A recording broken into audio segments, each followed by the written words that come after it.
இரட்சகருமாகிய இயேசு கிறிஸ்து நாமத்தினாலே உங்களை யாவரையும் வாழ்த்துகிறேன். நல்ல கனிவான வார்த்தைகளை சொன்ன குருவானர் அவர்களுக்கும் சபை செயலாளர் அவர்களுக்கும் நன்றி. ஐயா சொன்னது போல் 1988, 89 வருடங்களில் இந்த இடம் வாங்கி இங்கே குழி தோண்டி இந்த இடம் காம்பவுண்டு கட்டும்போது என்னுடைய மூத்த சகோதரன் சாம்ராஜ் அவர்கள், ஆபிரகாம் ராஜேந்திரன் அவங்கெல்லாம் வரும்போது அந்த காலகட்டத்தில் நாங்கள் வந்திருக்கேன்.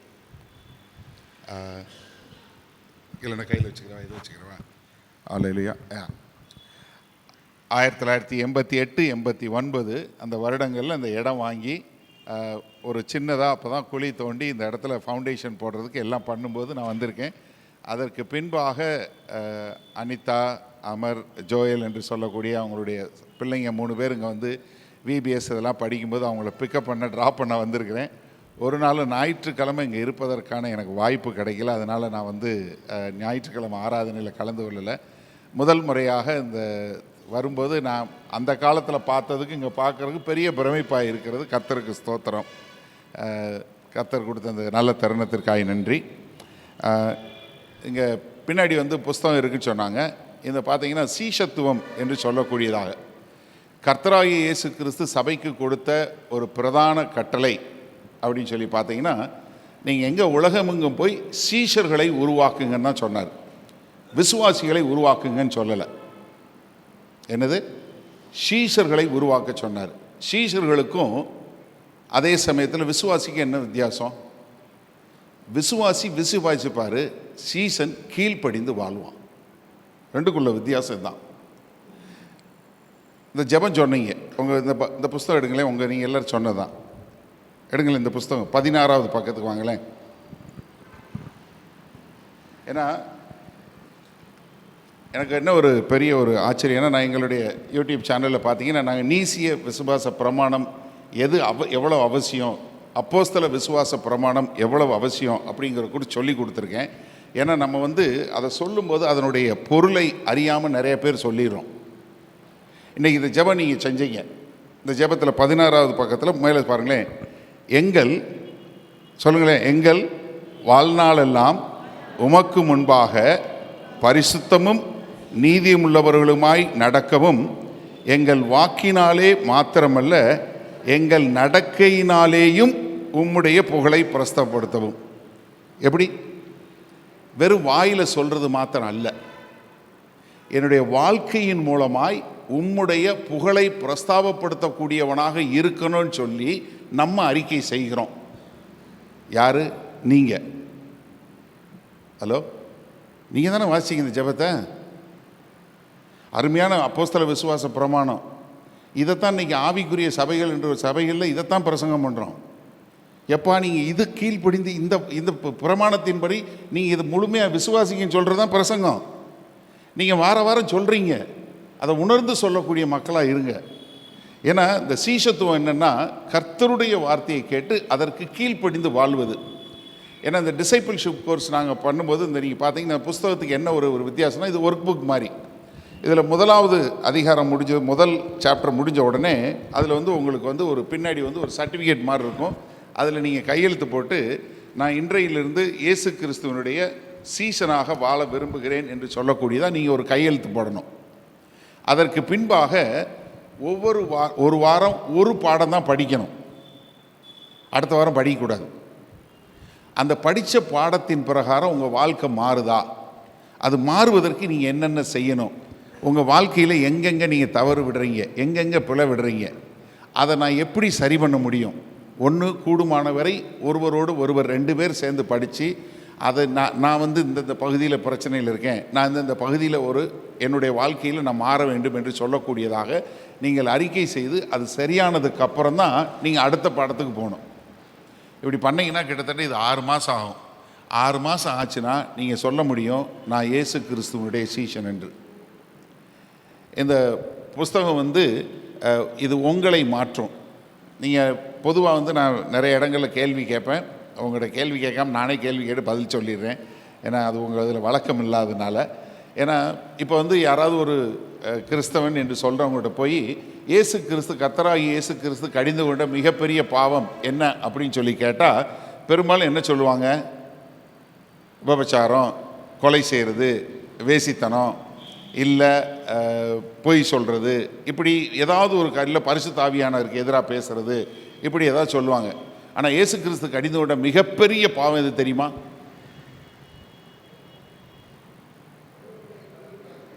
பெருமை. நம்ம யாருமே பெருமையை பாவமாகவே சொல்கிறதில்லை. இயேசு கிறிஸ்து அதிகமாக கடிந்து கொண்ட பாவம் என்ன? பெருமை. 2வது பாவம் என்ன தெரியுமா? நடிக்கிறது. நம்ம பைபிளில் வந்து மாயக்காரன்னு மொழிபெயர்த்துட்டோம். அதனால் நம்ம அது என்னமோ மாயக்காரரே அப்படின்னோடனே அதை என்னமோ ஒரு பட்டம் மாதிரி எடுத்துக்கிறோம். மாயக்காரன் என்ன? ஹிப்போக்ரேட் அப்படின்னா என்ன? நடிகன். நீங்கள் இன்றைக்கும் கிரேக்கத்துக்கு போனீங்கன்னா, ஏத்தென்ஸ் பட்டணத்தில் போனீங்கன்னா எழுதி போட்டிருப்பான் ஹிப்போக்ரேட் வாண்டட்னு, நடிகர்கள் தேவைன்னு. இப்போ நமக்கு பிரச்சனை இல்லை, சபைக்கு வந்தால் நடிகர்கள் எடுத்துடலாம்.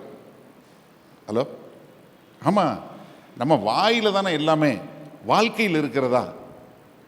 ஸோ இந்த புஸ்தகம் அங்கே இருக்கிறது பின்னாடி. இது நாங்கள் வந்து விற்கிறது இல்லை. இந்த புஸ்தகத்தை பிரிண்ட் அடிக்கிறது காசு வந்து எங்களுக்கு 100 ரூபா ஆச்சு. உங்களால் அந்த 100 ரூபா கொடுக்க முடிச்சா 100 ரூபா கொடுத்து வாங்கிட்டு போங்க, இல்லையா எடுத்துகிட்டு போங்க. ஆனால் என்னதுன்னா, நான் அதை சின்சியராக படிப்பேன்னு சொல்கிறவங்க மட்டும்தான் எடுக்கணும். இல்லைன்னா நீங்கள் தயவு செஞ்சு எடுக்காதீங்க. ஏன்னா அட்லீஸ்ட் யாராவது ஒருத்தவங்க இதை படித்து என் வாழ்க்கையை திருத்திக்கணுங்கிறவங்களுக்கு பிரயோஜனமாக இருக்கும். சரியா? இப்போ இன்னொரு இது என்னென்னா, இப்போ இருக்கிறதுலே பெரிய பிரச்சனை டிவோர்ஸ். கன்னியாகுமரி டிஸ்ட்ரிக்டில் நாளையிலேருந்து நாங்கள் ஒரு 3 நாள் கேம்ப் வச்சுருக்கிறோம். ஐயா சொன்ன மாதிரி குடும்ப முகாம் வைத்திருக்கிறோம். தமிழ்நாடு டிவோர்ஸில் இந்தியாவில் 2வது இடத்துல இருக்குது. தமிழ்நாட்டில் எந்த மாவட்டம் அதிகமான டிவோர்ஸ் தெரியுமா? கன்னியாகுமரி டிஸ்ட்ரிக்ட் தான். ஏன்னா அதான சுவிசேஷம் பெல்ட், காஸ்பல் பெல்ட் பிரதர். அங்கேருந்து எல்லா சுவிசேஷம் போகுது, அங்கே தான் எல்லா ஊழியர்களும் போகிறாங்க. ஆனால் என்னங்க, 5350 வழக்குகள் நிலுவையில் இருக்குது. இதில் எல்லாமே கிறிஸ்தவர்கள். அங்கே இருக்கிற ஒரு பிராமண உயர் நீதிமன்ற நீதிபதி கேட்குறாரு, சபைகள் என்ன செய்து கொண்டு இருக்கிறதுன்னு கேட்குறாரு. ஸோ வேத வசனத்தின்படி திருமணம்னா என்ன, விவாகரத்து எப்படி, மறுமணம் என்ன, இதை குறித்த ஒரு புஸ்தகம். அப்புறம் இன்னொன்று வந்து யூதாக்கு ஒரு புஸ்தகமாக, யூதாவில் வெறும் 25 வசனம் தானே இருக்குது, படித்து பாருங்கள். ஏன்னா இந்த காலத்தில் கள்ள உபதேசத்துக்கு மதுரையும் ஒரு ஃபேமஸ் ஆயிடுச்சு. புரிஞ்சிருக்கும் உங்களுக்கு கொஞ்சம் பேருக்கு. ஏன்னா கள்ள உபதேசத்துக்கு ரொம்ப, ஏன்னா கள்ள உபதேசத்துலேருந்து உங்களை எப்படி காப்பாற்றிக் கொள்வதுங்கிறத யூதா 2000 வருஷத்துக்கு முன்னாடி எழுதியிருக்கிறார். அதனுடைய விளக்க உரை தான் இது. அதுபோக இங்கே கர்த்தராகிய இயேசு கிறிஸ்துவனுடைய 2ஆம் வருகை, இது ஒரு பைபிள் மாதிரியே இருக்கும், கிட்டத்தட்ட ஒரு 400 பக்கத்துக்கு மேற்பட்டது. ஏன்னா கர்த்தராகிய இயேசு கிறிஸ்துவனுடைய வருகையை குறித்து நிறைய குழப்பம் இருக்கிறது. அதனால் இது வந்து என்ன ஆர்டரில் வரும், எப்படி வரும், என்ன நடக்கும், சபைக்கு என்ன ஆகும், அவிசுவாசிக்கு என்ன ஆகும், உபத்திரவ காலம் எப்படி நடக்கும், யார் அந்த 2 சாட்சிகள், யார் அந்த 1,44,000 பேர், இப்படி எல்லா விதமான காரியங்களுக்கும் உங்களுக்கு பதில் கொடுக்கக்கூடியதாக இருக்கும். இது எல்லாம் மொத்தமாக சேர்த்து வாங்கினீங்க. நாங்கள் பின்னாடி நிக்சன் இருக்கிறாரு நம்ம இது பிரகாரமாக. ஒருவேளை உங்களுக்கு யாருக்காவது டிசைபிள்ஷிப் கோர்ஸில் ட்ரைனிங் பண்ணணும் அப்படின்னு சொன்னால் அவர் நிக்சன் வந்து இங்கே லோக்கல்லேருந்து உங்களுக்கு ட்ரைனிங்கும் பண்ணி கொடுப்பாரு. இல்லை உங்கள் சர்ச்சு சார்பாக நீங்கள் ஒரு 5 தலைவர்களுக்கு ட்ரைனிங் பண்ணனாலும் நாங்கள் இலவசமாய் ட்ரைனிங் பண்ண தயாராகவும் இருக்கிறோம். இது வந்து பரலோக ராஜ்யத்துக்கு நாங்கள் செய்யக்கூடிய ஒரு காரியமாய் வைத்திருக்கிறோம். இதை நீங்கள் பெற்றுக்கொள்ளலாம். சரியா? நான் சொன்ன மாதிரி புஸ்தகத்துக்கு நாங்கள் காசு வாங்குறதில்ல, பிரிண்டிங் ஆகிற செலவு கொடுங்க. ஆனால் இல்லைண்ணே எனக்கு இது எல்லாமே வந்து நான் வந்து ஆன்லைனில் டவுன்லோட் பண்ணிக்கிறேன், ஃப்ரீயாக இருக்குது. எங்கள் வெப்சைட்டில் எல்லாமே ஃப்ரீ தான், எல்லாமே இலவசம் தான், எல்லா நோட்ஸும் இலவசம் தான், எல்லாமே இலவசம் தான். இல்லை நீங்கள் ஏன்னா இந்த மாதிரி புஸ்தகங்கள் வந்து வாங்கி படித்தா தான் உங்களுக்கு வந்து இருக்கும், நீங்கள் அதில் எழுதக்கூடியதாக இருக்கும். அதற்காகத்தான். ஏன்னா நான் வந்து இன்றைக்கி இந்த விசுவாச அறிக்கை ஐயா வாசிக்கும்போது அவங்க இன்னொரு புஸ்தகத்துலேருந்து ஒரு ஜெபம் வாசித்தாங்க. ஆனால் அதனுடைய தலைப்பு ஏதோ சொன்னாங்க, நான் அதை என்னால் அது கேட்ச் பண்ண முடியல.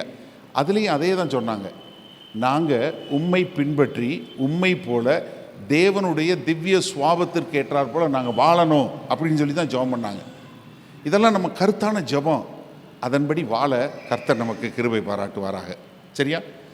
மகா கிருபையும் இரக்கம் நிறைந்த எங்கள் அன்பின் தகப்பனே, கர்த்தாவே, இப்போதும் நாங்கள் உங்களுடைய வார்த்தைக்கு நேராய் எங்களை திருப்புகிறோம். தேவ ஆவியானவர் தாமே எங்களோடு பேச வேண்டுமாய் வேண்டுகிறோம். ஆமாண்டவரே, நாங்கள் மனுஷ சத்தத்தை கேட்க வரல ஆண்டவரே, தேவனுடைய சத்தம் எங்களுக்கு தெளிவாய் தொனிக்கட்டும் ஆண்டவரே. இதோ இங்கே இருக்கிற ஒவ்வொருவரும் உயிர்ப்பித்தவர்களாய் இங்கிருந்து வெளியே செல்லும்போது தேவனுடைய ராஜ்யத்துக்கு பிரயோஜனம் உள்ளவர்களாய் வாழ எங்கள் தேவன் கிருபை பாராட்டுங்க. மீட்பெரும் இரட்சகரும் ஆகிய இயேசு கிறிஸ்துவின் மூலம் பிதாவே, ஆமேன். கர்த்தராகிய இயேசு கிறிஸ்து தன்னை பின்பற்றி வந்தவர்களை பார்த்து அதிகமாக சொன்ன வார்த்தை என்னன்னா, என்னை பின்பற்றி வா, ஃபாலோ மீ. ஆண்டவர் என்ன சொன்னார்? என்னை பின்பற்றி வாருங்கள். பின்பற்றி வா என்ன அப்படின்னா என்ன? அதாவது அவர் தேவன், அவர்தான் ஆண்டவர் என்று அவருக்கு தன்னை சரணாகதியாக அவரை பின்தொடர்ந்து வருவதற்கு தான் கர்த்தராகிய இயேசு கிறிஸ்து தெரிந்து கொண்டார். ஆனால் இன்றைக்கு கர்த்தராகிய இயேசு கிறிஸ்துவிடம் வருவது என்பது தன்னுடைய சுயத்துக்காக வரக்கூடிய காரியமாக இருக்கிறத நம்ம பார்க்கிறோம். நம்ம லூக்கா 9வது அதிகாரத்தில் 57வது வசனத்திலிருந்து 62வது வசனம் வரைக்கும் உள்ள வசனங்களை சுவிசேஷ பாடமாக வாசிக்க கேட்டோம். அதே 9வது அதிகாரத்தில் 23வது வசனத்தில் சொல்லும்போது என்ன சொல்றார் ஆண்டவர்? எவனொருவன் என்னை பின்பற்றி வர விரும்பினால் அவன் தன்னை தானே வெறுத்து. எப்படி? அந்த வசனம் எல்லாரும் தெரியும் தானே? ஆமா. நீங்க இயேசு கிறிஸ்துவை பின்பற்றி வர விரும்புறீங்களா? என்ன, நாங்கள் தான் சர்ச்சுக்கு வந்திருக்கிறோம், நல்ல பாட்டெல்லாம் பாடுறோம், காணிக்கையெல்லாம் கொடுக்குறோம், சந்தா கொடுக்குறோம், எல்லாம் பண்ணுறோம், நீங்கள் வந்து இயேசு கிறிஸ்துவை பின்பற்றி வர்றீங்களான்னு கேட்குறீங்க அப்படின்னு தோணுதா? அப்போ முதலாவது என்ன சொல்கிறாருன்னா, தன்னை தானே வெறுத்து. தன்னை தானே வெறுத்து. இப்போ முதல்ல உங்களை நீங்கள் எங்கே வெறுத்தீங்க? நம்ம உலகத்திலே அதிகமாக நேசிக்கக்கூடிய மனுஷன் யார் தெரியுமா? கண்ணாடியில் போய் பாருங்க, அவங்க தான். நம்ம யாரை நேசிக்கிறோம்? நம்மளை தான். அதிகமாக நம்ம நேசிக்கிறது நம்மளை தான். முதல்ல நம்மளை தான் நேசிக்கிறோம். நமக்கு என்ன நகை போடணும், என்ன சட்டை போடணும், என்ன மாதிரி இது போடணும், எப்படி முடிய இருக்கிற முடி நாளாக இருந்தாலும் அதை எப்படி சீவுறது, இல்லை என்ன எதையாவது பூசுறது, எதையாவது பண்ணி நம்ம எப்படியாவது நம்மளை தான் நம்ம அதிகமாக நேசிக்கிறோம். ஆனால் கர்த்தராகிய இயேசு கிறிஸ்து எவனொருவன் என்னை பின்பற்றி வரோம்னா தன்னைத்தானே வெறுக்க வேண்டும். அப்போ இங்கே தன்னைத்தானே வெறுக்க வேண்டும் என்று சொல்லக்கூடிய காரியம் என்னன்னா, நீங்கள் உங்களை நேசிப்பதை காட்டிலும் இயேசு கிறிஸ்துவை அதிகமாக நேசிக்கிறவங்களா இருக்கிறீங்களா? அதான் நம்ம எல்லாரும் நம்மளை நேசிக்கக்கூடியவங்க தான். ஆனால் உங்களை காட்டிலும் கர்த்தராகிய இயேசு கிறிஸ்துவை நீங்கள் அதிகமாக நேசிக்கக்கூடியவங்களா இருக்கிறீங்களா? என்ன பிரதான கற்பனை என்ன அங்கே சொல்லும்போது, பழைய ஏற்பாட்டில் சொல்லும்போது யூதர்கள் சம்மா என்று சொல்லக்கூடியது என்ன? உபாகம் 6வது அதிகாரம் 4வது வசனம் 5வது வசனம் சொல்லும்போது என்ன சொல்றாரு? இஸ்ரவேலை கேள், உன் தேவனாகிய கர்த்தர் ஒருவரே, அவரை உன் முழு மூணு தனித்தனியா இருக்கும். You love the Lord your God with all your mind, with all your soul, with all your strength. என்ன இந்த மூன்றையும் தனித்தனியாக நம்ம ஆவி ஆத்துமா சரீரம் என்று சொல்லக்கூடிய எல்லாவற்றிலும் நாம் தேவனை பிரதானமாக நேசிக்கக்கூடிய மக்களாக இருக்கிறோமா? இதை யூதர்கள் ஒவ்வொரு நாளும் குறைந்தபட்சம் 2 முறை சொல்லணும். உபாகம் 6வது அதிகாரம் 4வது 5வது வசனத்தை அவங்க ஷம்மா பிரேயர் என்று சொல்லி ஒவ்வொரு நாளும் 2 முறை அவங்க சொல்லுவாங்க. இன்னைக்கும் சொல்லிட்டு இருக்காங்க. அப்போ என்ன, நான் முதலாவது இயேசு கிறிஸ்துவை சீஷனாக பின்பற்றி வர வேண்டும் என்றால் நான் முதல்ல என்ன நானே வெறுக்கணும். 2வது என்ன பண்ணணும்? தன் சிலுவையை எடுத்துக்கொண்டு. எப்படி? தன் சிலுவையை எடுத்துக்கொண்டு. நல்ல ஐடியா. நம்ம நிறைய இந்த சிலுவையை எடுத்து தான் அங்கே வந்தோம், இது பண்ணுறோம். ஆனால் என்னென்னா, இங்கே சிலுவை எடுத்துனா அப்போ நம்ம போகிறப்பெல்லாம் நம்ம சிலுவையை தூக்கிட்டே போயிட்டு இருக்க முடியுமா? இயேசு கிறிஸ்துங்க என்ன சொல்கிறாரு? சிலுவை என்பது என்ன? கெத்செமனே பூங்கால பார்க்குறோம். மத்திய 26வது அதிகாரத்தில் கெத்செமனே பூங்கால கர்த்தராகிய இயேசு கிறிஸ்து கல்வாரி சிலுவைக்கு போகிறதுக்கு முன்னாடி என்ன சொல்கிறாரு? இந்த பாத்திரம் என்னை விட்டு நீங்க கூடுமானால் நீங்கட்டும், ஆகிலும் என் சித்தம் அல்ல உம்முடைய சித்தம். அப்போ என்ன? என்னுடைய சித்தம் அல்லாமல் தேவ சித்தம் செய்வது தான் எனக்கு கொடுக்கப்பட்ட சிலுவை. அப்போ ஒவ்வொரு நாளும் என்ன, நான் என்னுடைய விருப்பத்தை செய்கிறேனா தேவனுடைய விருப்பத்தை செய்கிறேனா, என்னுடைய சித்தத்தை செய்கிறேனா தேவனுக்கு பிரியமான காரியத்தை செய்கிறேனா, அதுதான் சிலுவையை எடுப்பது. இங்கே லூக்கா 9வது அதிகாரம் 23வது வசனத்தில் என்ன சொல்லுது? அனுதினமும் தன் சிலுவையை எடுத்துக்கொண்டு. அப்போ ஒவ்வொரு நாளும் ஒவ்வொரு நேரமும் நான் என்னுடைய சித்தத்தை அல்ல தேவனுடைய சித்தத்தை செய்யக்கூடியவனாக இருக்க வேண்டும் அப்படின்னு சொல்லக்கூடியதா. முதல்ல நான் அவரை, எனக்கு என்னையை காட்டில் நான் அவரை நேசிக்கணும். நான் என்னுடைய சித்தம் இல்லை அவருடைய சித்தத்தை எடுத்துக்கொண்டு என்ன பண்ணணும்? அவரை பின்பற்றி வரணும். இதுதான் கர்த்தராகிய இயேசு கிறிஸ்து சொன்னது. நீங்கள் எப்பயுமே பார்த்தீங்கன்னா தன்னை திரளான ஜனங்கள் பின்பற்றி வரும்போது கர்த்தராகிய இயேசு கிறிஸ்து அவங்கள பார்த்து திரும்பி பார்த்து சொல்லுவார், நீ என்னை பின்பற்றி வரணும்னா அப்படின்னு கண்டிஷன் சொல்லுவார். எல்லாம் அவருக்கு பின்னாடி நிறைய பேர் வந்தவுடனே வெரி குட் வாங்க வாங்க என் பின்ன வாங்க அப்படி சொல்லலை. திரும்பி பார்த்து நீ என்னை பின்பற்றி வர விரும்புறியா, முதல்ல இதை செய். இப்போது நம்ம வாசித்த பகுதியில் 3 பேர்கிட்ட பேசுகிறார். இன்றைக்கி அதான் நம்மளுடைய செய்தி. அந்த 3 பேரில் நீங்கள் யாருன்னு பார்க்க போகிறீங்க? எப்படி 3 பேர்கிட்ட கேட்குறாரு. 3 பேரில் முதலாவது வர்றவர் என்ன சொல்கிறாரு? இயேசு கிறிஸ்துவை பார்த்து அழகான வார்த்தை சொல்கிறாரு. ஆண்டவரே, லார்ட் க்யூரியோஸ் அப்படிங்கிற கிரேக்க மொழி பதம். அப்படின்னா என்ன? என்னை ஆளுகிற எஜமானனே அப்படின்னு அர்த்தம். அதாவது எஜமான் சொல்லும்போது கிரேக்க மொழியில் உள்ள உறவில் என்ன தெரிஞ்சுக்கொள்ளணும்னா, நீங்கள் என்னுடைய எஜமான், நான் உங்களுடைய அடிமை. எப்படி? நீங்கள் என்னுடைய எஜமான், நான் உங்களுடைய அடிமைன்னு அர்த்தம். அடிமைக்கும் வேலைக்காரனுக்கும் உள்ள வித்தியாசம் தெரியணும். அடிமைக்கு என்னன்னா சொந்தம் எதுவுமே கிடையாது. அடிமைக்கு சொந்தம் எதுவுமே கிடையாது. வேலைக்காரனுக்கு எல்லாமே சொந்தம். வேலைக்காரன் காசுக்கு வேலை வைப்பான். ஆனால் அடிமை அவன் முதலாளிக்காக வேலை வைப்பான். அவனுக்கு எதுவுமே கிடையாது. உங்களை நல்லா புரிஞ்சு கொள்வதற்காக நான் சொல்கிறேன். ஒரு அடிமை ஒரு முதலாளிகிட்ட நீங்கள் அடிமையாக போயிடுறீங்க. அடிமையாக போகும்போது நீங்கள் தனி ஆளாக போகிறீங்க. நீங்கள் அவர்கிட்ட இருக்கும்போது உங்களுக்கு ஒரு கல்யாணம் நடக்குது, உங்களுக்கு பிள்ளை பிறகுது, உங்கள் அடிமைத்தனம் முடிஞ்சிருச்சு. 7 வருஷம் கழித்து உங்கள் அடிமைத்தனம் முடிஞ்சிருச்சு, இல்லை 14 வருஷத்தில் முடிஞ்சிருச்சு. நீங்கள் திரும்பி போகிறீங்கன்னா நீங்கள் மட்டும்தான் போக முடியும். உங்கள் மனைவியும் பிள்ளையும் உங்கள் முதலாளிக்கு சொந்தம். இயேசு கிறிஸ்துட்ட வரும்போது நீங்கள் வந்துடுறீங்க. இப்போ உங்கள் மனைவி பிள்ளையெல்லாம் யாருக்கு சொந்தம்? கஷ்டமா இது உங்களுக்கு புரியலையா? என்னமோ நான் ரொம்ப பெரிய கருத்து சொல்கிற மாதிரி நீங்களும் அப்படி ரொம்ப தீவிரமாக யோசிக்கிறீங்க. யோசிச்சு பாருங்க. இயேசு கிறிஸ்து வர்றீங்க, அப்போ உங்கள் மனைவி உங்கள் பிள்ளையெல்லாம் யாருக்கு சொந்தம்? அவருக்கு சொந்தம். அதனால தான் வசனம் என்ன சொல்லுது? பிள்ளைகள் கர்த்தரால் வரும். ஒரு மனுஷன், நல்ல மனுஷன், யார் தேவனுடைய கண்களில் தயவுபற்றவன் என்ன பண்ணுறான்? ஒரு நல்ல மனைவியை தெரிந்து கொள்கிறான். அப்போ என்னன்னா, உங்கள் மனைவி கர்த்தர்கிட்டருந்து வந்தது, உங்கள் பிள்ளை கர்த்தர்கிட்டருந்து வந்தது, உங்கள் கணவன் கர்த்தர்கிட்டருந்து வந்தது, உங்களுக்குன்னு சொந்தம் எதுவுமே கிடையாது. அப்போ இங்கே வரும்போது அவர் சொல்லும்போது என்ன சொல்கிறாரு? ஆண்டவரே, ரொம்ப அழகாக சொல்கிறார், ஆண்டவரே நீர் எங்கே போனாலும் உம்மை பின்பற்றி நான் வர தயார். இதை கேட்கும்போது இயேசு கிறிஸ்துக்கு எப்படி இருந்திருக்கணும்? இப்போ ஒன்றும் இல்லை, ஐயா இருக்கிறாரு, ஐயாட்ட நீங்கள் தான் எனக்கு குருவானர், நீங்கள் என்ன சொன்னாலும் சரி, எங்கே போனாலும் உங்கள் பின்னாடியே நான் வர்றேங்க, நீங்கள் என்ன சொல்கிறீங்களோ அது கேட்டு வர்றீங்க, ஏன்னா நீங்கள் தான் என்னுடைய ஆண்டவர்னு சொல்லி வந்தால் என்ன சொல்லுவார் ஐயர்? வெரி குட், என்னை பற்றி புரிஞ்சுக்கிட்டா வா. என்கிட்ட கேட்டால் அப்படி தான் நான் சொல்லியிருப்பேன். உனக்கு கர்த்தர் வெளிப்பாடு கொடுத்துட்டாரு, நான் யாருன்னு உனக்கு தெரிஞ்சிருச்சு, அதனால் பட்டியை தூக்கிட்டு என் பின்னாடி வான்னு. இப்போ இயேசு கிறிஸ்து என்ன சொல்லியிருக்கணும்? அப்படி கையில் தட்டி, நல்லா கரெக்டாக சொன்னப்பா, வா வா என் பின்னாடி வா, அப்படி தானே சொல்லியிருக்கணும். ஆனால் ஆண்டவர் என்ன சொல்கிறாரு? மறுமொழி என்ன சொல்கிறாரு?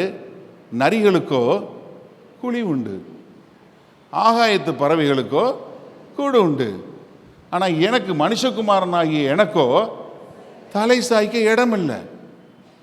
என்ன சொல்கிறாரு? எப்பா என்கிட்ட என்னை நம்பி என் பின்னாடி வந்தேன்னா உனக்கு எதுவுமே கிடைக்காது. அப்போ அவன் மனசில் என்ன இருக்குங்கிறத தெரிஞ்சு கொண்டு தான் இங்கே இயேசு கிறிஸ்து சொல்கிறார். என்ன, இவன் வர்றது சொகுசு வாழ்க்கை வரலான்னு பாடுறான். இயேசு கிறிஸ்து கிட்ட வந்தால் நான் சொகுசான வாழ்க்கை வாழ முடியும்னு நினச்சி வர்றான். இப்போ அவனை பார்த்து இயேசு கிறிஸ்து என்ன சொல்கிறாரு? நீ நல்லா தெரிஞ்சுக்கோ, நரிக்கு கூட குழி இருக்கு, ஆகாயத்து பறவை கூடு இருக்கு, நம்ம கூட வந்தேன்னா உனக்கு ஒன்றும் கிடையாது. இப்போ நம்ம யோசிச்சு பாருங்க, இந்த நாளில் பிரசங்கிக்கப்படுகிற சுவிசேஷம் என்று சொல்லக்கூடிய சுவிசேஷத்தை குறித்து நீங்கள் கேள்வி கேட்கணும். இப்போ என்ன பிரசங்கம் பண்ணுறாங்க பெரும்பாலான மக்கள்? கண்ணீரா, கண்ணீரை கர்த்தர் துடைப்பார், கவலையா கர்த்தர் துடைப்பார், கடனா கடன் தொல்லையா கர்த்தர் கடனிலிருந்து விடுதலை பண்ணுவார். யாருக்கு தான் இந்த கர்த்தர் பிடிக்காது சொல்லுங்க? நான் போய் ஊர் பூரா கடன் வாங்கிட்டு இங்கே இயேசு கிறிஸ்து கடனை கேன்சல் பண்ணிடுவார்னா யார் வேணான்னு சொல்லுங்க? நீங்கள் வேணான்னு சொல்லுவீங்களா? 10 கோடி ரூபா கடன் வாங்கிட்டு எல்லாம் செஞ்சுட்டு இங்கே இந்த ஆலயத்துக்குள்ளே வந்தால் இயேசு கிறிஸ்து உங்கள் கடன்லாம் சரி பண்ணிடுவான்னு சொன்னால் யாருக்கு அந்த இயேசு கிறிஸ்து வேணான்னு சொல்லுவீங்க? ஒரு நிமிஷம் சிந்திச்சு பாருங்க. அதாவது நம்மளுடைய கிறிஸ்துவை பின்பற்றுவதனுடைய நோக்கம், நீங்கள் எதற்காக கிறிஸ்துவை பின்பற்றுறீங்க? உங்களுக்கு ஒரு நல்ல சொகுசான வாழ்க்கை கிடைக்கும், இல்லை நமக்கு நல்ல ஒரு வாகனம் கிடைக்கும், நல்ல ஒரு வீடு கிடைக்கும். நமக்கு ஒரு சின்ன ஒரு பிரச்சனை என்னென்னா, இந்தியாவுக்கு வந்தால் நம்ம தமிழ்நாட்டில் பார்க்கும்போது இயேசு கிறிஸ்து கொஞ்சம் பணக்கார கடவுளாகவே தெரிகிறார். என்ன காரணம்னு நிறைய காரில் என் சமூகம் உனக்கு முன்பாக செல்லும் சிக்கரை ஒட்டிடுறீங்க. அதை பார்க்கும்போதே நம்ம பார்த்த பரவாயில்லப்பா, இந்த இயேசு கிறிஸ்து நல்ல கார் கொடுக்குற கடவுளுங்கிற மாதிரி ஆயிடுச்சு. சொகுசா போகலாம், சொகுசா வரலாம்ல. சொகுசு வாழ்க்கைக்காக இயேசு கிறிஸ்துவை பின்பற்றி வருகிறார். முதலாவது ஒருத்தர் எதுக்காக வர்றாரு? எனக்கு சொகுசு வாழ்க்கை வேண்டும் என்பதற்காக வரக்கூடியவர். இப்போ நீங்கள் எதுக்காக இயேசு கிறிஸ்துக்கிட்ட வந்தீங்க? அப்போ இயேசு கிறிஸ்து எனக்கு எதுவுமே செய்ய மாட்டாரா? செய்வார். ஆனால் எப்போ நீங்கள் அவரை என்னுடைய இரட்சகர், அவர் என்னுடைய தேவன் என்று சொல்லக்கூடியதாக உங்கள் விசுவாச பிரமாண அறிக்கை, அப்போஸ்தல விசுவாச பிரமாணிக்க அறிக்கையை நீங்கள் எல்லாம் வாசிங்க. உங்கள் கையில் இருக்கிற அந்த புஸ்தகம் எடுத்து வாசித்து பாருங்கள். நீங்கள் எப்படி ஒன்றான மெய் தேவனையும் அவரை அறிந்து கொள்வதை நித்திய ஜீவன் அறிக்கை பண்ணுறீங்க. என்ன அறிக்கை பண்ணுறீங்க? அவரை அறிந்து கொண்டு நான் அவருக்குள்ள எனக்கு என்ன ஒன்று பொதுவான பரிசு சபையும் பாவ மன்னிப்பும் சரீர உயிர்த்தெழுதலும் உண்டென்று விசுவாசிக்கிறேன். அப்போ உங்களுடைய கர்த்தராகிய இயேசு கிறிஸ்துவை பின்பற்றி வருவதற்கான நோக்கம் நீங்கள் உங்களுடைய நித்திய வாழ்க்கையை குறித்ததாக, கர்த்தருக்கென்று வாழக்கூடிய வாழ்க்கையை குறித்ததாக இருக்கிறதா, இல்லை உங்களுடைய விசுவாசம் இம்மைக்காகதான் இருக்குதா? உங்களுடைய விசுவாசம் இந்த பூமிக்கு அடுத்ததாக இருக்குதா இல்லை நித்திய வாழ்க்கைக்குரியதா இருக்கா? இன்றைக்கு நம்மளுடைய விசுவாசம் எதுக்காக இருக்கு? அநேகருடைய விசுவாசம் என்ன? நான் கண்டிப்பாக கர்த்தர் எனக்கு இதை செஞ்சிருவார், எனக்கு இந்த இடத்துல ஒரு வீடை கொடுத்துருவார், எனக்கு இந்த வேலையில் உயர்வை கொடுத்துருவார், எனக்கு அதை பண்ணிடுவார். இப்படி தான் விசுவாசம் இருக்கே ஒழிய, நான் இயேசு கிறிஸ்துவால் எதற்காக பிடிக்கப்பட்டேன், அந்த காரியத்தை நான் செய்வேன்னு சொல்லக்கூடியதாக இருக்கிறதா? இந்த செய்தி வெளியே இருக்கிறவங்களுக்கு இல்லை, உள்ளே இருக்கவங்களுக்கு தான். நீங்கள் கேட்டுக்கிட்டு இருக்க நீங்கள் இயேசு கிறிஸ்துவை எதற்காக பின்பற்றி வர்றீங்க? Do you follow Jesus Christ for worldly benefits? அப்போஸ்தலனாகிய பவுல் எழுதுறாரு 1 கொரிந்தியர் 15:19 சொல்றாரு, உங்களுடைய விசுவாசம் இம்மைக்காக மாத்திரம் இருந்தால் எல்லாரை காட்டிலும் பரிதபிக்கக்கூடியவர்கள். You are more pitiable than anyone else if your faith is for only this life. எனக்கு அருமையான சகோதரனே சகோதரியை, நீங்க நன்றாக சிந்தித்து பாருங்க. உங்களுடைய விசுவாசம், நீங்க உங்களுடைய ஜெபம் இந்த பூமிக்கு அடுத்த வாழ்க்கைக்காக இருக்கிறதா, கர்த்தர் கொடுத்த நித்திய வாழ்க்கைக்கென்று வாழக்கூடியதாக இருக்கிறதா? எதற்காக உங்களுடைய ஜெப வாழ்க்கை இருக்கிறது? எதற்காக நீங்க இயேசு கிறிஸ்துவை பின்பற்றி வருகிறீர்கள்? எதற்காக இயேசு கிறிஸ்து என்னுடைய தேவன் என்று சொல்லுகிறீர்கள்? இந்த பூமிக்கு அடுத்த காரியங்களுக்கா இல்ல பரத்துக்கு அடுத்த காரியங்களுக்கா? வேதவசனம் மிக தெளிவாய் நமக்கு காட்டி கொடுக்கிறது. அப்ப இங்க வர்றவர் என்னது வர்றாரு? சொகுசு வாழ்க்கைக்கு வர்றாரு. இயேசுக்கு சொல்றாரு இல்ல, கிடையாது. ரெண்டாவது ஆள் என்ன சொல்றாரு? ஆண்டவர் சொல்றாரு ரெண்டாவது ஆளை பார்த்து, நீ என்னைய பின்பற்றி வா. அப்ப இவர் என்ன சொல்றாரு? எங்க அப்பாவை நான் அடக்கம் பண்ணிட்டு வர்றேங்கிறாரு. இது நம்ம மேலோட்டமாக பார்த்தோம்னா என்ன தெரியும்? இயேசு கிறிஸ்து ரொம்ப பொல்லாத ஆண்ல மாதிரி தெரியும். என்னப்பா கொஞ்சம் கூட இரக்கம் இல்லாதவராக இருக்காரு, அப்பாவை அடக்கம் பண்ணுறேன்னு தான் நான் கேட்குறான், போய் பண்ணிட்டு வாடான்னு சொல்லலாமே அப்படின்னு தோணும். ஆனால் உங்களுக்கு கிரேக்க மொழியினுடைய வழி தெரியணும். அதாவது அது ஒரு நடைமுறை சொல். என்ன அர்த்தம்னா, எங்கள் அப்பாவை அடக்கம் பண்ணிட்டு வர்றேன்னா எனக்கு சொத்து வந்துடட்டும்னு அர்த்தம். எங்கள் அப்பாவை அடக்கம் பண்ணிட்டு வர்றேன்னு சொல்லி சொன்னால் அவர் செத்து இல்லை, அடக்கம் பண்ணுறதுக்காக வெயிட் பண்ணல. நல்லா தெரிஞ்சுக்கணும். ஏன்னா நம்மளும் நிறைய வழக்கத்தில் நம்ம சொல்லுவோம் இல்லையா, நம்ம இதில் சொல்லுவோம் இல்லையா, அதே மாதிரி அங்கே சொல்லக்கூடிய வழக்கமான சொல் என்ன? நான் அடக்கம் பண்ணிட்டு வர்றேன் அப்படின்னு சொன்னால் எனக்கு எங்கள் அப்பா செத்தாதான் சொத்து வரும், நான் அதுக்காக வெயிட் பண்ணிட்டு இருக்கேன்னு அர்த்தம். இப்போ என்ன சொல்கிறாரு? எங்கள் அப்பா இன்னும் சாகலை, செத்தாதான் எனக்கு சொத்து வரும், சொத்தை வாங்கிட்டு உங்களை நான் பின்பற்றி வந்துடுறேன்.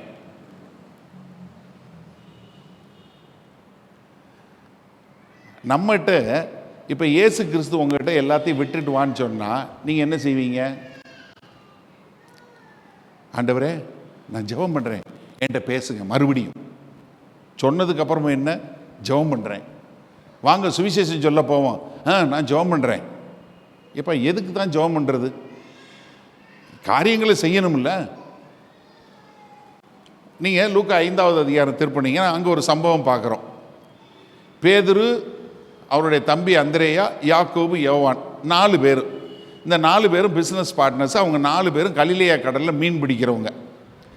போய் ராத்திரி பூரா மீன் பிடிச்சி திரும்பி வர்றாங்க, ஒரு மீன் அகப்படலை.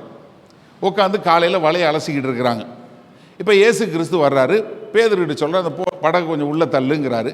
படகு உள்ளே தள்ளி இப்படி திருப்பினோடனே அதில் நின்று கடற்கரையில் இருக்கிற மக்களை பார்த்து இயேசு கிறிஸ்து பிரசங்கம் பண்ணுறாரு.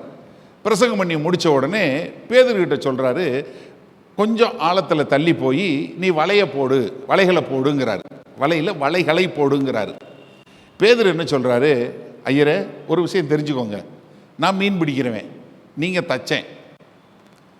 நாங்கள் ராத்திரி பூரா போட்டுட்டு ஒன்றும் இல்லாமல் தான் வலையை அலசிக்கிட்டு இருக்கோம். ஆனாலும் நீங்கள் சொன்னதுனால ஒரு வலையை போடுறேன்னு ஒரு வலையை தான் போடுறார். அவர் வலைகளை போட சொன்னார், இவர் ஒரு வலை தான் போடுறார். ஆனால் போட்டால் என்ன ஆகுது? ராத்திரி பூரா இல்லாத மீன் பகலில் மீன் கிடைக்காது.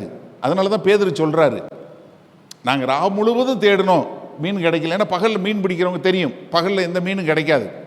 இப்போ அந்த வலை பிய்ந்து போக அளவிற்கு மீன் வந்துடுது. உடனே சைகை காட்டி எல்லாரையும் வர சொல்கிறார். வந்த உடனே கரைக்கு வந்த உடனே என்ன பண்ணுறாரு? பேதுரு விழுந்து, ஐயா என்னை விட்டு போங்க, நான் பாவியான மனுஷன். இப்போ இயேசு கிறிஸ்து பேதுருக்கிட்ட என்ன சொல்றாரு?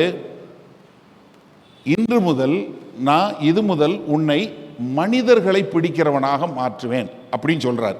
இப்போ நல்ல கவனிங்க, அவங்க சொந்த போட்டு சொந்தம், வலை அவங்களோடது. வலையில் பிடிச்ச மீன் எவ்வளோ இருக்குது? திரளான மீன்கள். ஏன்னா போட்டு அமிழ்ந்து போகத்தக்கதாக மீன் வந்துருச்சு. கர்த்தர் சொன்ன உடனே எல்லா மீனும் வந்து உள்ளுக்குள்ள வலைகளை விழுந்துருச்சு. இப்போ இவ்வளோ மீன் இருக்குது. இப்போது இப்படி இருக்கும்போது உங்ககிட்ட இயேசு கிறிஸ்து சரி என்னை பின்பற்றி வான்னா நீங்கள் என்ன சொல்லியிருப்பீங்க? நல்ல கரெக்டாக சொன்னீங்க. இந்த பாருங்கள், இயேசு கிறிஸ்துவே நம்ம ஊழியத்துக்கு போகணும், வழியில் செலவுக்கு வேணும், சாப்பாட்டு காசு வேணும், இதெல்லாம் செய்யணும். ஒரு காரியம் பண்ணுவோம், மீனை விற்றுருவோம், வலையை விற்றுருவோம், போட்டை லீஸுக்கு விட்டுருவோம். ஏன்னா லீஸுக்கு விட்டோம்னா அப்பப்போ வருமானம் வந்துக்கிட்டே இருக்கும், நம்ம பாட்டுக்கு ஊழியம் பார்த்துக்கிட்டே இருக்கலாம். நம்ம எல்லாம் இயேசு கிறிஸ்துக்கு ஐடியா கொடுக்குற ஆளுங்க. ஹலோ, ஆமாம். ஆண்டவரே, நம்ம ஜெபம் நிறைய பேரோட ஜெபம் என்ன தெரியுமா? நான் வேலைக்கு போகிறேன், என் புருஷன் போகிறாரு, அவர் கூட போங்க. என் பிள்ளை ஸ்கூலுக்கு போகுது, அவங்க கூட போங்க. நான் போகிறேன், கொஞ்சம் லேட் ஆயிடுச்சு, டிராஃபிக்கெல்லாம் கிளியர் பண்ணிடுங்க. மறந்துட்டேன், வீட்டை விட்டுட்டு போகிறேன், உங்கள் தேவதூதரை வச்சு வீட்டை பாதுகாத்து கொள்ளுங்க. இதில் யார் முதலாளி, யார் வேலைக்காரன்? ரொம்ப சின்சியரான ஜபந்தான். இதில் யார் வேலைக்காரன், யார் முதலாளி? நம்ம ஜபம் இதுதாங்க. பெருவாரியான மக்களோட ஜபம் என்னவா இருக்கு? பிள்ளை கூட போங்க, வீட்டை பாதுகாத்து கொள்ளுங்க. காரில் போகிறோம், ரத்தத்தை பூசுகிறோம். ரத்தம் என்ன செய்யும்? இயேசு கிறிஸ்து ரத்தம் பாவத்தை தான் மன்னிக்கும். காரில் பூசுனா என்ன ஆகும்? ஒன்றும் ஆகாது. காரில் பூசுகிறேன், இதில் பூசுகிறேன், ஒன்றும் இல்லை. நீ வேத வசனத்தை ஒழுங்காக தெளிவாக வாசிக்க கற்றுக்கொள்ளுங்க. எங்கேயாவது ரத்தம் பூசி நீங்கள் இயேசு கிறிஸ்துவோட ரத்தத்தை பூசுங்கன்னு இருக்கா? அவருடைய ரத்தம் சகல பாவங்களை நீக்கி கழுவி சுத்திகரிக்கும். தயவுசெய்து இந்த புஸ்தகத்தில் உள்ளதை வாசி நீங்கள் முதல்ல உங்கள் விசுவாசத்தில் வாங்க. அதாவது என்ன அவங்க என்ன பண்ண சொல்கிறாரு? நீ என்னை பின்பற்றி வான்னு சொல்கிறாரு. அவர்கள் உடனே அவைகளை விட்டு விட்டு அவர் பின்னாடி போனாங்க.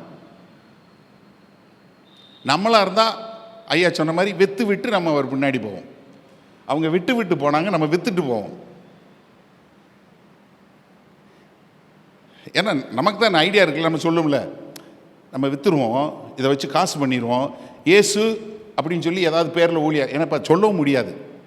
இயேசுன்னு சொல்லி ஏதாவது ஊழியம் சொன்னால் யாராவது சண்டைக்கு வந்துடுவாங்க. ஏன்னா எல்லா பேர்லையும் இருக்குது. இயேசு கட்டி பிடிக்கிறார், கண்ணீர் பிடிக்கிறார், எல்லா பேர்லையும் வந்துருச்சு. இயேசுன்னு போட்டு எந்த ஊழிய பேரை ஏதாவது சொன்னீங்கன்னா அவ்வளோதான், உங்கள் மேலே கேஸ் போடுறதுக்கு வாய்ப்பு இருக்குது. அந்தளவுக்கு மினிஸ்ட்ரி கொண்டு வந்துட்டாங்க எல்லாரும். ஆனால் இயேசுவை பின்பற்றி வர வேண்டும் என்று சொல்லக்கூடிய காரியம் இருக்கா? சிந்திச்சு பாருங்க. இப்போ உங்களை பார்த்து இயேசு கிறிஸ்து என்னை பின்பற்றி வா அப்படின்னு சொல்லி சொன்னா நீங்க இன்னைக்கு என்ன சொல்லுவீங்க? இந்த செக்ரட்டரி தான் ரொம்ப அதிகமாக பேசுகிறாரு, இந்த பிரசிடெண்ட் ரொம்ப பேசுகிறாரு, அந்த பிசி மெம்பர் பேசுகிறாரு, அவரை அனுப்பிச்சிருவோம். இல்லை யார் இந்த பயிற்சிக்கு 2 ஆயர்கள் வேறு வந்திருக்காங்க, அவங்கள அனுப்பிச்சிருவோம். இப்படி யாரையாவது 2 பேரை அனுப்பிச்சிருவோன்னா நம்ம போவோமா? நமது காரியமாக யார் போவார்னா, ஐயா நான் போகிறேன்னு சொன்ன ஏசாயாவை விட்டுட்டு பக்கத்தில் இருக்கால யாராவது யார் நமது காரியமாய் போவா அப்படிங்கிறது ஒரு அறிகோள் விட்டா, இப்படி நம்ம பக்கத்தில் இருக்கவங்கள பார்க்குறமே ஒழிய நான் போகிறேன் ஆண்டவரேன்னு சொல்கிறோமா? சிந்திச்சு பாருங்க ஒரு நிமிஷம். என்ன அவர்கள் எல்லாவற்றையும் விட்டு விட்டு பின்னாடி வந்தாங்க. கர்த்தராகிய இயேசு கிறிஸ்து எல்லாத்தையும் விட்டுட்டு வர சொல்ல நல்லா தெரிஞ்சு கொள்ளுங்க. ஏன்னா கர்த்தராகிய இயேசு கிறிஸ்து உங்களுக்கு பணம் கொடுக்கறதுக்கோ, உங்களுக்கு அது பதவி கொடுக்கறதுக்கோ, உங்களுக்கு இது கொடுக்கறதுக்கோ எந்த பிரச்சனையும் கிடையாது. God has no problem in giving you money. God has no problem you having money. But God has a problem money having you. பணம் உங்களை ஆக்கிரமித்துக் கொள்வதுக்கு தான் கர்த்தருக்கு பிரச்சனை. லூக்கா 19வது அதிகாரத்தில் பார்க்கிறோம், சகையை வீட்டுக்கு போகிறாரு ஆண்டவர். சகையிட்ட இன்னுமே சொல்லலை, ஆனால் சகையை என்ன சொல்கிறாரு? மனம் திரும்பி, ஐயா நான் யாரெல்லாம் ஏமாத்தனோ அவங்களுக்கு ரெட்டத்தனையாக கொடுக்குறேன், யாரெல்லாம் வஞ்சித்து எடுத்தனோ அவங்களுக்கு நாளத்தனையாக திரும்ப கொடுக்குறேன், என் சொத்தில் நான் பாதியை கொடுக்குறேன். ஆண்டவர் சொல்கிறாரு, இன்றைக்கு இவன் ஆபிரகாமின் குமாரனானான், இவன் வீட்டுக்கு ரட்சிப்பு வந்ததுங்கிறாரு. எல்லாரும் எல்லாத்தையும் விட்டுட்டு வர சொல்லல. யாரு என்னைக்கு யாருக்கு பொருளும், யாருக்கு சொத்தும், யாருக்கு ஒரு ப்ராப்பர்ட்டி பிரச்சனையா வருதோ அங்கெல்லாம் பிரச்சனை. இன்றைக்கு பெருவாரியான சபைகள் என்ன பிரச்சனை? சொத்து பிரச்சனை தான். நீங்க இந்தியாவில் மட்டும் இல்லை, உலகம் பூரா இதே தான். நல்லா தெரிஞ்சு கொள்ளுங்க. ஏன்னா எங்க சொத்து சேருதோ, சொத்து சேர்ந்தாலே மக்கள் என்ன பண்றாங்க? சொத்தை பிடிச்சுக்கிறாங்க. அதனாலதான் ஆண்டவர் என்ன சொன்னாரு? மத்தேயு 5வது அதிகாரம் 15-14 சொல்லும்போது, நீ பூமியில சொத்து சேர்க்க வேண்டாம். ஏன்னா நம்ம வாழ்க்கை முழுவதும் நம்ம பண்றது என்ன? அப்பாடா, எப்படியாச்சும் ஒரு வீட்டை கட்டி, எப்படியாச்சும் ஒரு வீட்டை கட்டி ஒரு பாலை காய்ச்சி அந்த வீட்டில் உட்காந்துட்டேன்னா,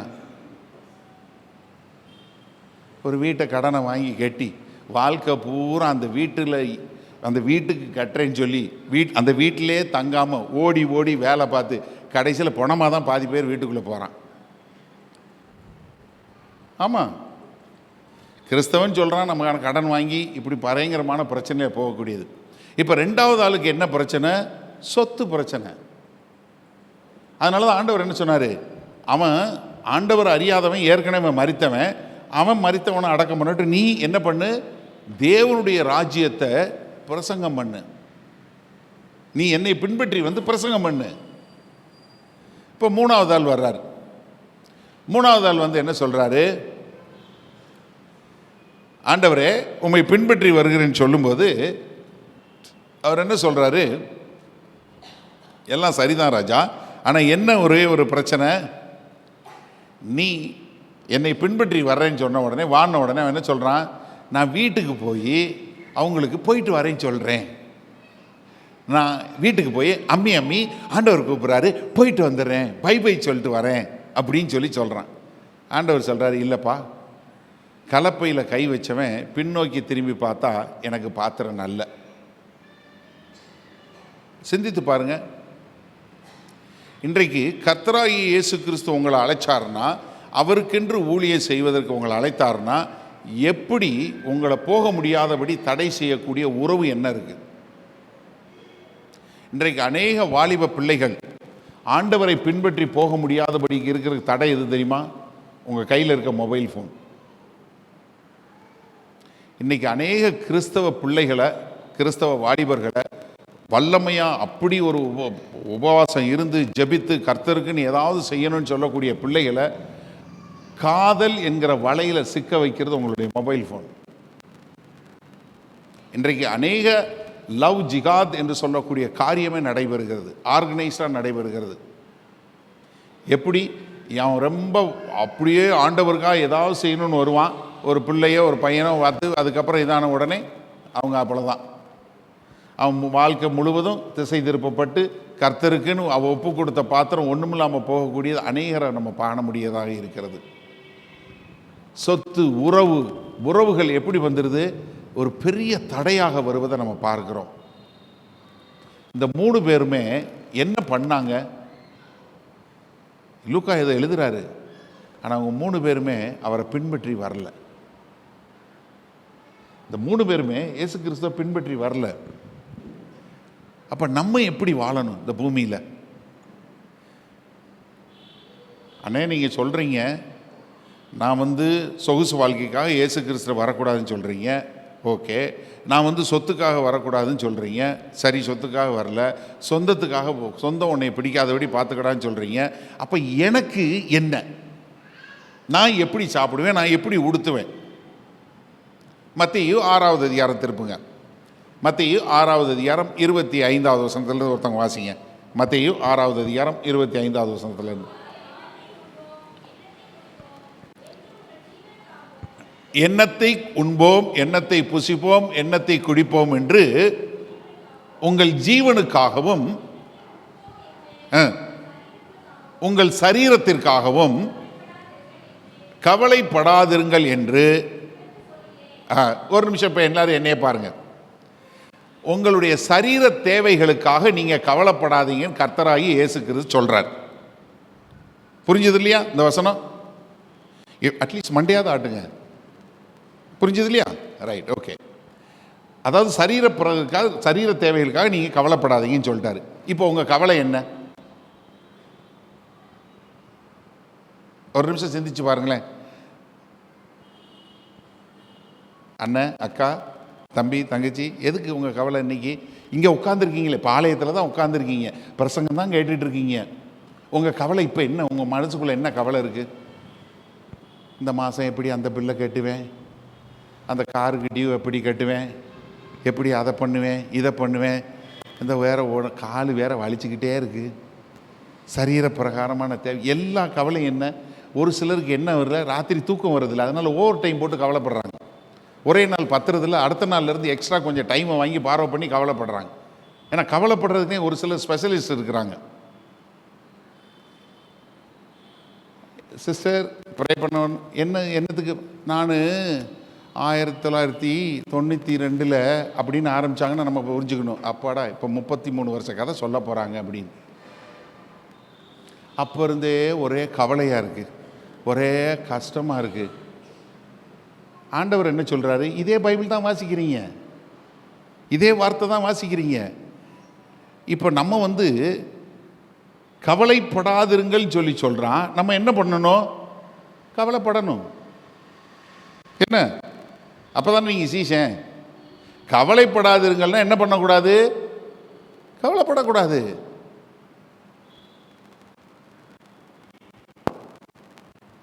அப்போ நான் மாம்ச பிரகாரமான தேவைக்கு ஜெபம் பண்ண வேண்டாமா?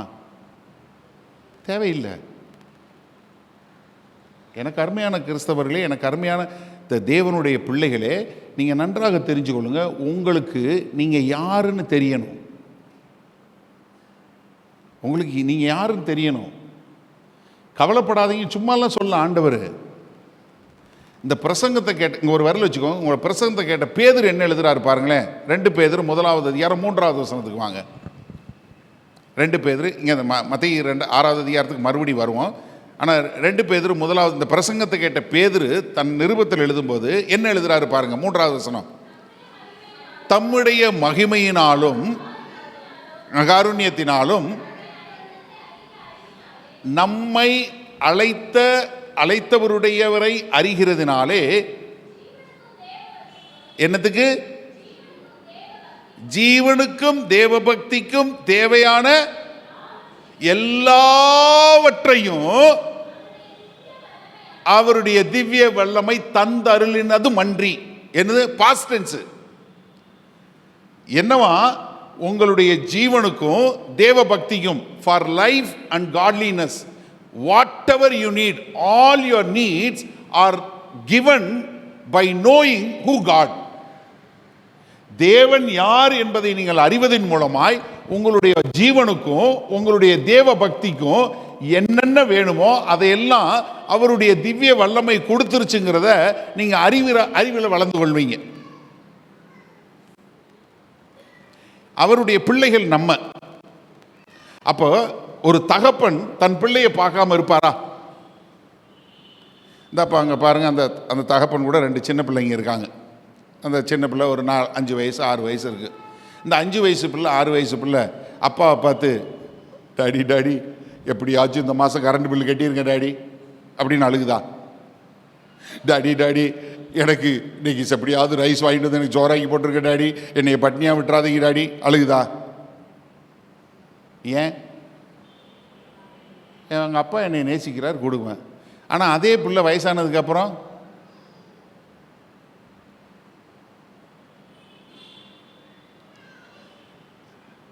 சிந்திச்சு பாருங்க. நீங்கள் கர்த்தராய் இயேசு கிறிஸ்துவை நம்பி வரும்போது நீங்கள் என்னவா வர்றீங்க? அவருடைய பிள்ளையா வர்றீங்க. அவர் எப்படி உங்களை பாதுகாக்காம விட்டுருவார்? அவர் எப்படி உங்களுக்கு போஷிக்காம விட்டுருவார்? இப்போ மத்தேயு 6வது அதிகாரத்தில் அடுத்த வசனம் வாசிங்க சிஸ்டர். ஆகாரத்தை பார்க்கிலும் ஜீவனும் சரீரமும் விசேஷித்தவைகள் அல்லவைகளா? இப்போ என்ன சொல்றாரு? 2 உதாரணம் காட்டுறாரு. நீ என்ன பாரு, இந்த ஆகாயத்து பட்சிகளை பாரு, அவைகள் விதைக்கிறதும் இல்லை,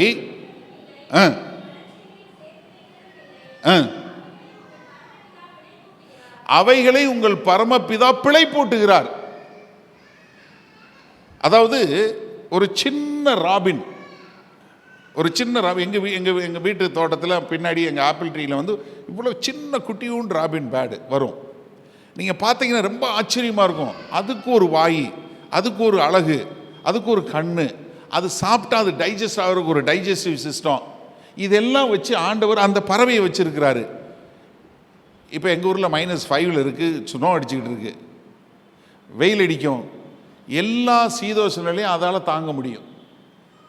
எல்லா காலகட்டத்திலையும் ஆண்டவர் அதை போஷிக்கிறாரு. எப்படிங்க? அது என்ன பேங்க் வச்சுருக்கா என்ன? வின்டர் ஹவுஸ்னு ஒன்று வச்சுருக்கா என்ன பறவை? ஆமாம், நான் எனக்கு வந்து வின்டர் வந்தது நான் அங்கே போய் தங்கிடுவேன், இது வந்து குளிர் காலம் அதனால் நாங்கள் போய் தங்கிடுவேன், இல்லை மாரி காலம் அதனால் மாரி காலத்துக்கு ஒரு வீடு வச்சுருக்கிறேன், எனக்கு மதுரையில் இருக்கோம் ஒரே வெயில் அடிக்குது, சம்மர் இருந்தால் நாங்கள் கொடைக்கானல் போயிடுவோம், ஏன்னா கொஞ்சம் குழுன்னு இருக்கும். அப்படியா போகுது பறவை? கர்த்தர் பார்க்குறாரா இல்லையா? கர்த்தர் பாதுகாக்கிறாரா இல்லையா? கர்த்தர் போஷிக்கிறாரா இல்லையா? அப்போ ஆண்டவர் என்ன சொல்கிறார்? இந்த பறவை பாருங்கிறார். அடுத்து என்ன சொல்கிறாரு பாருங்களேன். அல்லவா கவலைப்படுகிறதுனாலே கூட்டுவான், காட்டு புஷ்பங்களையும் கவனித்து பாருங்கள், அவைகள் உழைக்கிறதும் இல்லை, சாலமோன் முதலாய் சர்வ மகிமையிலும் சாலமோன் உடுத்தி இருந்ததை கர்த்தராகிய இயேசு கிறிஸ்து கிட்டத்தட்ட ஒரு 900 வருஷங்களுக்கு பின்பாக சொல்றார். நல்லா கவனிங்க. சாலமோன் தன்னுடைய சேவகர்களுக்கு, தனக்கு கீழே வேலை செய்கிற பணிவிடைக்காரர்களுக்கு உடுத்தி இருந்ததை எவ்வளவு வருஷம் கழிச்சு ஆண்டவர் சொல்றாரு? ஏறக்குறைய ஒரு 900 வருஷங்களுக்கு பின்பாக கர்த்தராகிய இயேசு கிறிஸ்து சொல்றார். ஒரு நிமிஷம் சிந்திச்சு பாருங்க. நீங்க போட்டிருந்த ட்ரெஸ்ஸை ஒரு 900 இயர்ஸ்க்கு அப்புறம் ஒருத்தவங்க பேசுறாங்கன்னா அந்த ட்ரெஸ் எப்படி இருந்திருக்கணும்? ஆனால் அந்த ட்ரெஸ் ராஜாவோட ட்ரெஸ் இல்லை, சாலமோன் உடுத்தி இருந்த ட்ரெஸ் இல்லை. சாலமோன் தன் வேலைக்காரர்களிடம், பழைய ஏற்பாடு வசனம் இன்னைக்கு வாசிச்சாங்க, 1 ராஜாக்கள் புஸ்தகம் 10வது அதிகாரத்தில் முதல் 9 வசனங்கள் வாசிச்சாங்க. தென் தேசத்து ராஜகுமாரி ஆகிய ஷேபா வந்தாங்க. அந்த சகோதரி வந்து எல்லா கதைகளையும் கேட்குறாங்க, அவரை பற்றி கேள்விப்பட்டு வர்றாங்க. அவங்களுக்கு என்ன தெரியுமா பிரமிப்பு இருந்துச்சு? சாலமோன் தன்னுடைய வேலைக்காரர்களுக்கு உடுத்தி இருந்த உடுப்பை பார்த்து அந்த அம்மா, இவர் தான் இஸ்ரவேலின் தேவனுடைய கர்த்தரை பணிவிக்கிற ராஜான்னு புரிஞ்சுக்கிட்டாங்க. என்ன காரணம்? அந்த காலத்தில் வேலைக்காரனுக்கு ட்ரெஸ்ஸு கிடையாது, அரை கச்சை மட்டும்தான் உண்டு. ஆனால் ராஜா தன் வேலைக்காரனுக்கு உடுத்தி இருந்ததை பார்த்து ஒரு தேசத்திலிருந்து வந்த ராஜகுமாரியே அவனை பார்த்து பிரமிக்கிறா. சாலமோனுடைய ஞானத்தை குறித்து பிரமிக்கக்கூடிய காரியம். நீங்கள் அதில் 5வது 6வது வசனம் பார்த்தீங்கன்னா ரொம்ப அழகாக எழுதியிருக்கும் 1 ராஜாக்கள் புஸ்தகத்தில். இல்லை போதும். அதாவது என்னன்னா, இங்கே இயேசு கிறிஸ்து அதை பார்த்து சொல்கிறாரு, அவன் வேலைக்காரன் உடுத்தி இருந்ததை காட்டிலும் நான் விசேஷித்தம் அல்லவா? எனக்கு அருமையான தேவ ஜனமே, நீங்கள் உங்கள் மாம்ச பிரகாரமான தேவை கவலைப்பட தேவையில்லை. இப்போ யார் கவலைப்படுவாங்கிறதையும் சொல்லிட்டார். மற்ற 6வது அதிகாரத்தில் அடுத்த வசனம் வாசிங்க. அற்ப விசுவாசிகளே,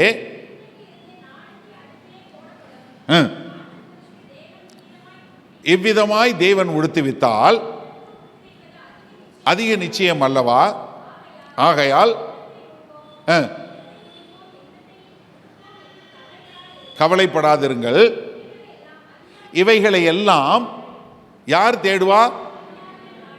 அஞ்ஞானிகள் நாடி தேடுகிறார்கள். அஞ்ஞானிகள்னா யாரு? முட்டாள். ஞானம் இல்லாதவன் முட்டாள். ஆனா வேத வசனத்தில் முட்டாள்னு யாரை சொல்லுது? ஆண்டவரை அறியாதவன் முட்டாள்னு வேத வசனம் ரொம்ப தெரியாது. என்ன சொல்றான்? மதிகேடன் தன் இருதயத்திலே தேவன் இல்லை என்று சொல்றான். சங்கீதத்தில் அழகா சொல்லக்கூடிய காரியத்தை பார்க்கிறோம். அப்ப யாரு வந்து இதை தேடுவாங்க? மாம்ச பிரகாரமான காரியத்தை தேடுவாங்க, தேவனை அறியாதவர்கள். இப்ப நீங்க தேவனை அறிஞ்சவங்களா அறியாதவங்களா? இப்ப தேவனை நீங்க அறிஞ்சவங்கன்னா நீங்கள் என்ன பண்ண மாட்டீங்க, இந்த மாம்ச பிரகாரமான வாழ்க்கைக்கு வாழ மாட்டீங்க.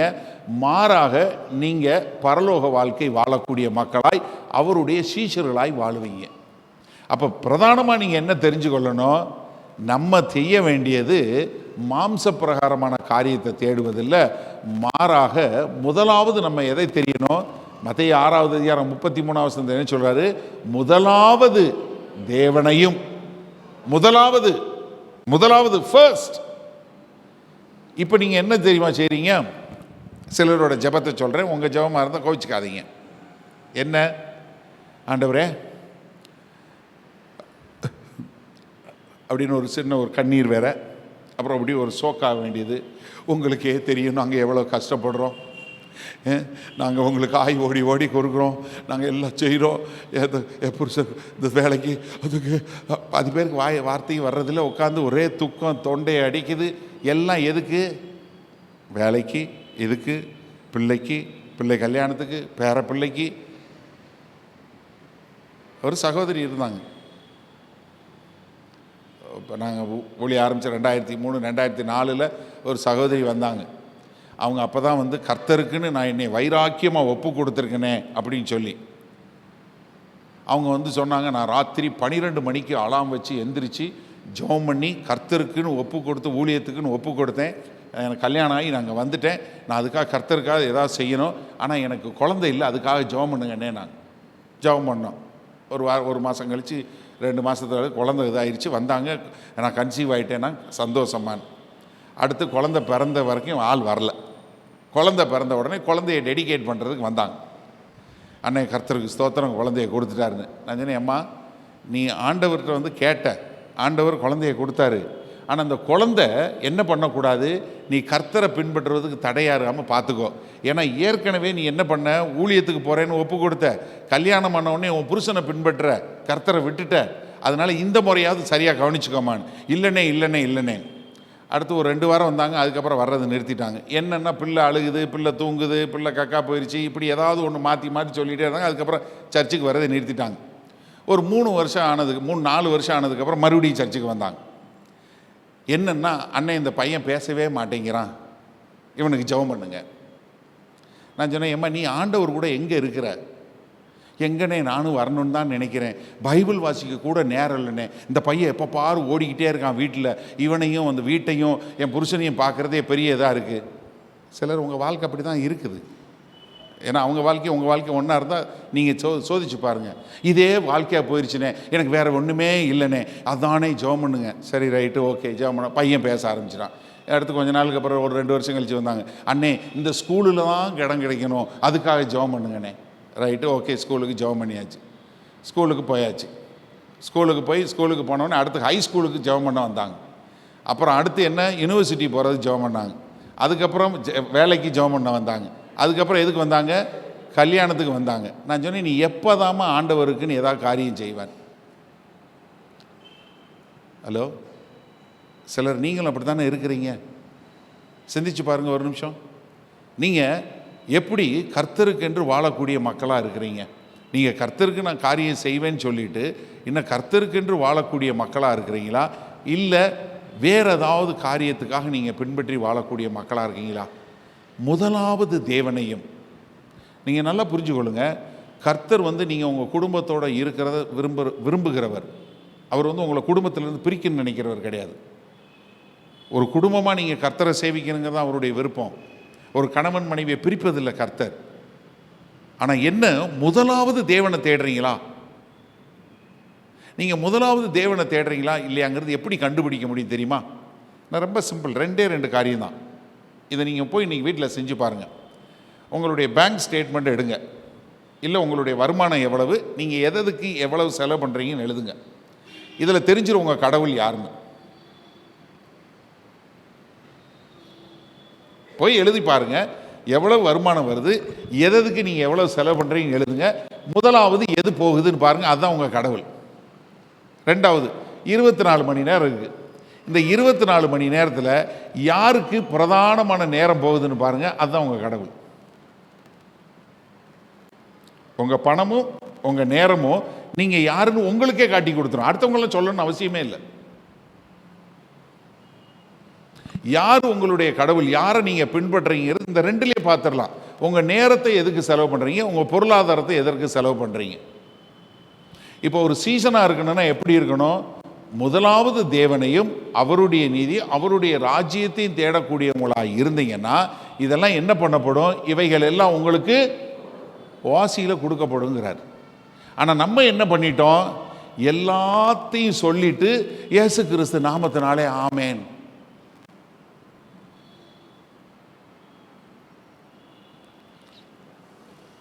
நிறைய பேர் கிறிஸ்தவங்க ஆகாரத்துக்கு ஜெபம் பண்ணுறவங்க இருக்காங்க. கர்த்தருக்கு ஸ்தோத்திரம், ஆண்டவரே இந்த ஆகாரத்தை கொடுத்தீங்க அதற்காக நன்றி அப்படின்னு சொல்லிட்டு இன்னொரு ஜெபம், அதில் இன்னொரு லைன் செய்வாங்க, திக்கற்றவர்களையும் அனாதைகளையும் போஷியும். எப்படி போஷிப்பார்? யார் மூலம் போஷிப்பார்? எப்போ உன் வீட்டுக்கு பக்கத்தில் திக்கற்றவன் அனாதை இருக்கிறவனை நீ போஷிக்கணுமா? ஆண்டவரே நீங்கள் போஷிங்கன்னா இது என்ன நினைக்கிறாங்கன்னா, இது சொன்னால் பெரிய பக்திமான்னு நினச்சிடுறாங்க.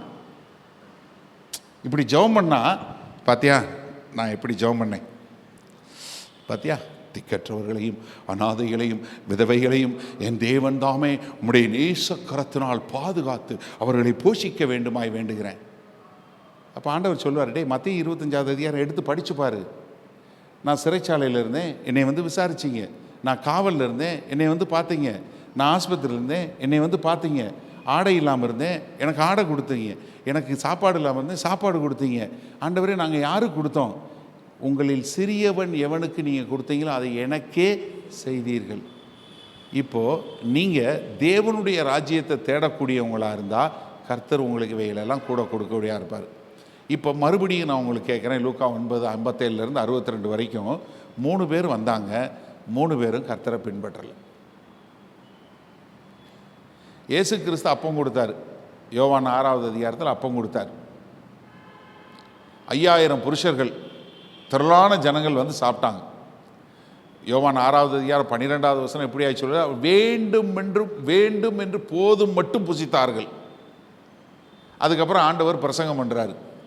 கொஞ்சம் கொஞ்சமாக மக்கள் போயிடுறாங்க. யோவான் 6வது அதிகாரம் 66வது வசனம் என்ன சொல்லுது? நிறைய பேர் அந்தி கிறிஸ்து 666 தேடுறீங்களா? அதில் இருக்குது. எங்கேயும் போய் தேட வேணாம், உங்கள் பைபிளில் இருக்குது. அந்தி கிறிஸ்து என்ன? அது முதற்கொண்டு அவர்கள் அவரை விட்டு பின்வாங்கி போனார்கள். ரொம்ப ஒரு பயங்கரமான வலிக்கக்கூடிய ஒரு ஸ்டேட்மெண்ட். இயேசு கிறிஸ்து வந்தாங்க, அப்பம் சாப்பிட்டாங்க, மீன் சாப்பிட்டாங்க, அவர் போதகத்தை கேட்டாங்க, ஆனால் அவங்க வேலையை பார்த்து போயிட்டாங்க. இப்போ நீங்கள் வந்தீங்க, அவருடைய போதகத்தை கேட்டீங்க, நீங்கள் என்ன செய்ய போகிறீங்க? நாங்கள் ஏற்கனவே நேரம் டைம் பார்த்துட்ருக்கோம், நீங்கள் கரெக்டாக முடிப்பீங்களா முடிக்க மாட்டீங்களான்னு. உங்கள் நேரம் முடிய போகுது, தயவு செஞ்சு போங்க அப்படின்னு யோசிச்சுட்டு இருக்கீங்களா? இல்லை இயேசு கிறிஸ்துவை பின்பற்றி நான் வாழ விரும்பேன்றீங்களா? The choice is yours. God will never force you. உங்களை கட்டாயப்படுத்தி சொல்ல மாட்டார். நீ என்னை பின்பற்றி வர்றியா, இதுதான் டேர்ம்ஸ் அண்ட் கண்டிஷன். ஆனால் இன்றைக்கி நம்ம எப்படி தெரியுமா வச்சுருக்கோம் இயேசு கிறிஸ்துவை? எனக்கு இதெல்லாம் நீங்கள் செஞ்சால் நான் உங்களை பின்பற்றுவேன். எப்படி?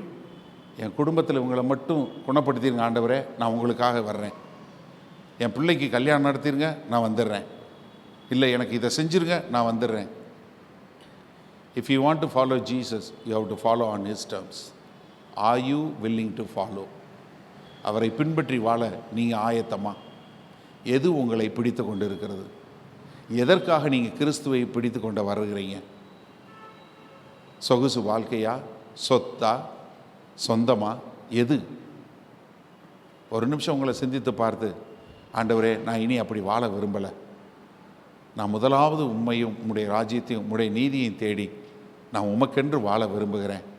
நான் எனக்கென்று வாழ்ந்தது போதும், நான் உனக்கென்று வாழ வருகிறேன் அப்படின்னு சொல்லி உங்களை ஒப்பு கொடுப்பீங்களா? 2 கொரிந்தியர் 5வது அதிகாரம் 15வது வசனம் இப்படியாய் சொல்கிறது, பிழைத்திருக்கிறவர்கள் இனி தங்களுக்கென்று பிழைத்திராமல் தங்களுக்கென்று மரித்து உயிர்த்தெழுந்த கிறிஸ்துவுக்கென்று பிழைத்திருக்க வேண்டும். Those who are living cannot live for themselves but for the one who died for them. Will you do that? நீங்கள் செய்வீர்களா? இது இந்த தேர்வு செய்ய வேண்டியது உங்களுடைய காரியம். தெரியும் உங்கள் சபையில் நீங்கள் முன்னாடி வர இந்த மாதிரி காரியங்கள் செய்ய மாட்டீங்க.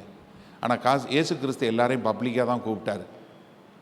நம்ம சொல்கிற மாதிரி கண்ணை மூடிக்கோங்க, யாரையும் பார்க்க வேணாம், அப்படி கையை தூக்குங்க, அதெல்லாம் கிடையாது.